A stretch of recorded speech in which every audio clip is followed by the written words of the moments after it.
is a wonderful thing. I'm Leo Rapotto, and for one last time, welcome along to another award-nominated episode of The Struggle. On the programme tonight, Price protests people, Succession reaches its summit, and some wiggly worms. But first, only 222 years after the British first set up camp on Bunurong country, the colony of Victoria is finally set to have a treaty with its occupied peoples. The treaty process will focus on addressing the past, and specifically doesn't take anything away from anyone else. Well, nothing except your backyard! And your dignity if you're seriously still peddling that crap. At the core of it, this bill makes it mandatory to consult First Nations Victorians when legislating policy that directly affects them. If yourself at home aren't sure what this treaty really is for, it might help to conceptualise it like this. Imagine your football team had been losing for years. Then one day, the board comes to you and the fans saying, "Do you lot want to say in how we're running this club?" Stuff like what players to sign, how to approach tactics, building infrastructure, stuff like that. Because nobody knows the true identity of a club more than its members, right?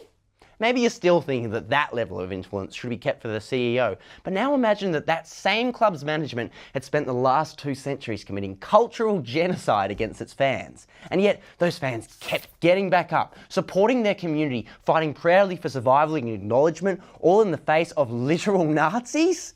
You'd have to either be a flog or a footballing invalid not to want to give those supporters a say in running the club. All that being said, Victoria's treaty is still a wee bit more complicated than a football club's communist cultural revolution. But most relevantly to the average Victorian, it'll involve 6 main points of legislation. First, the existing advisory body is to be permanently enshrined and renamed Gilongwal, tip of the spear.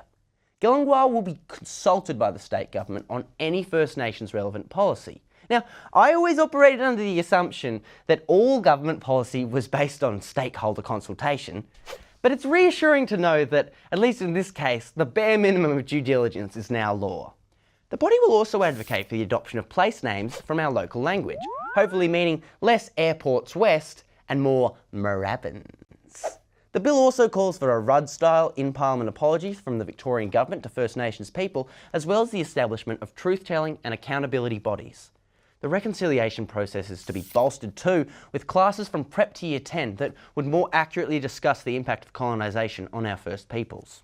Anemic private schools, the Greens, gave the bill itself their unamended support, but state opposition leader Brad Batten rejected this opportunity for Victorian reconciliation, saying, "We already know that there's been a vote put to the Victorian people and the vote was no for the voice to Parliament, and this will be effectively reinstating that." Mr Batten there confusing the voice to Parliament with the voice to Victorian Parliament, that being the First Nations Assembly, which was legislated without a fuss in 2019.